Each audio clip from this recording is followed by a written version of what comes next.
sa lahat ng dako ng Pilipinas. Oh, Lamont Struthers patuloy na pumupuho sa puntos. And he gets a foul to boot. Laban kay EJ File. Pangapat na yan ni EJ File. Akala ko ba ito si Lamont Struthers? Meron siyang nakakamdaman na sakit sa kanyang natuhod. Ha? And of course, he certainly knows how to go around the defense of EJ File. Pahanap siya ng anggulo. He will take him strong to the hoop. But he will not shoot over File. He will find the angle.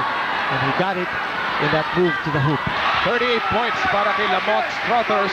Partner, yung isang kulang na kulang. Yes, you were saying, partner. Well, don't look now. It's an 11-point lead, Kinito. Yes, yung isang kulang na kulang sa Ginebra San Miguel. Yung kanilang passing game. Oh. Of course, this is the league's lowest passing team.